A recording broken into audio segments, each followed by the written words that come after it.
Hey guys, it's Charles.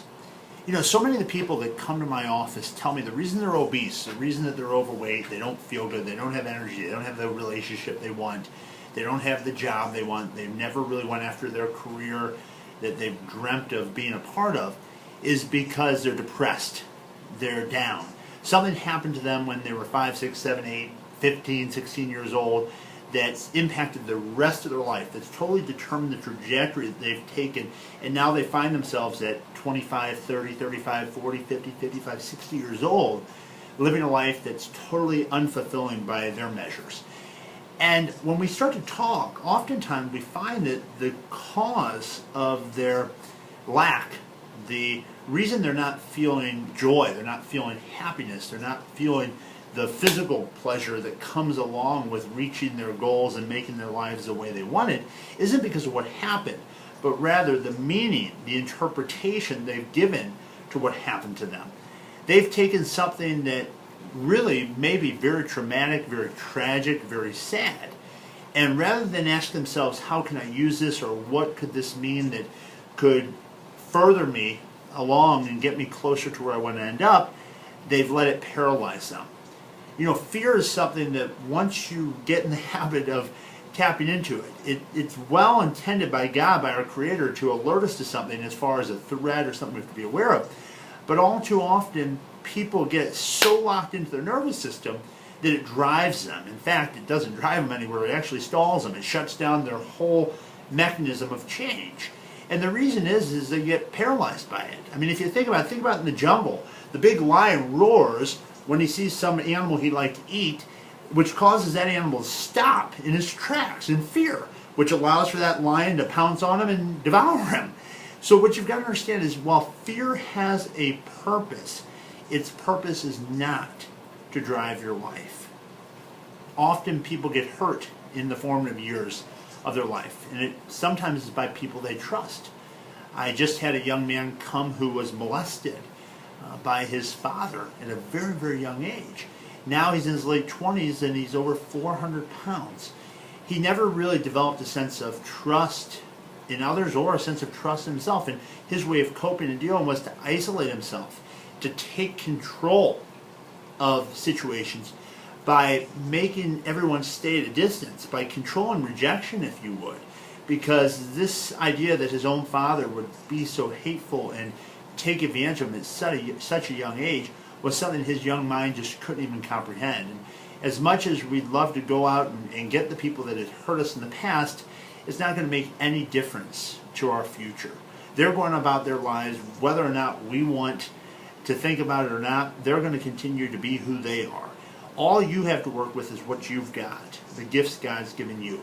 A very wise man once told me, you know, Charles, hate and anger and rage are like, toward another person, are just like drinking poison and hoping that person that you hate or are angry at or would like to really go off on dies. You know, it does nothing but damage to you. So rather than get caught up in your history, why not make today the day that you decide to use the experiences that happened to you, no matter how traumatic, no matter how sad, no matter how unfortunate, and say, not another day is going to go by, another week's going to go by, not another month is going to go by, that I allow my history, I allow the beliefs that were installed in me at a time where I wasn't as conscious as I am now to direct my life. I'm going to become totally conscious and totally take control of where I'm headed now. I'm going to start to chart my trajectory. But if you buy into this belief that the way you feel is something you have no control over, you'll never be able to create the breakthrough that you want to create and really transform your life, ultimately transforming your body and your physical health as well. So the question is, how do you really change how you feel? How do you change that? And the answer is really simple. I mean, think about it. Do you feel depressed all the time when you're depressed? Of course the answer is no, right? I mean, have you ever been really, really, really, really mad? Maybe you've been mad at your husband or at your wife, and you're in this fury. But then the phone rings, and you go over to the phone and you go, hello, and you talk to, maybe it's a family member you really are in love with and really care about, maybe it's your grandma, maybe it's a niece or nephew, and you change your mood instantly, which gives us insight into our potential into our ability, if you will, to change the way that we act very quickly if we change the way that we think. So what you have to really take charge of is not only the interpretation of things, but also where you're putting your focus. If your focus is on things that you're never going to have an answer to, why did this tragedy happen to me? You know, why me? Why would that person do that to me? Or how could they be so inconsiderate and say that to me? Or that person knows I'm on a diet. Why would they offer me that cupcake? They're trying to sabotage me. If you ask yourself those types of questions, which are quite disempowering, you're never going to really be able to move yourself as effectively to where you want to go. It's not that you won't get there, but you're going to be carrying around this big boulder, change your ankle, if those are the types of questions you find yourself caught up in. So you've got to take charge of how you feel. And that comes with, number one, asking yourself a set of better questions. Asking yourself not why did this happen or why are people this way, but rather how am I going to use this? What am I going to take from this? What's something I can get from this? Why would God put this in my life, and what does He intend for me to learn from this? When that becomes the question underlying your thinking, your whole future shifts. So don't let yourself feel that because of the mental mood you're in today, you're incapable of reaching your goals.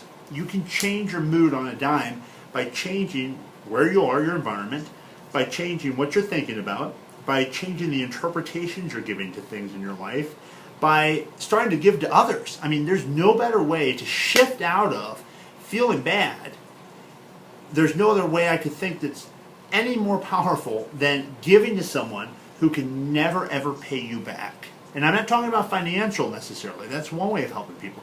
But I'm talking about giving your time, giving your attention, giving your love, your spirit, your soul to someone who could never ever repay you in any way. You know, if you want to boost your self-esteem, start asking yourself, how can I help other people?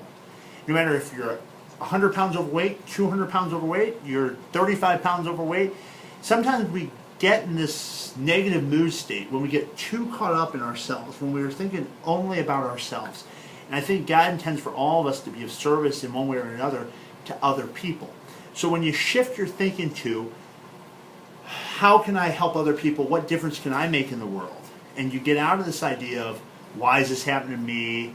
Why would this ever come about in my life? And your whole philosophy is adjusted, your whole reality changes. Change your philosophy and your reality will instantly change. On that, it's a lot to think about. Have an awesome day. God bless you now and always, and I'll talk to you later this week.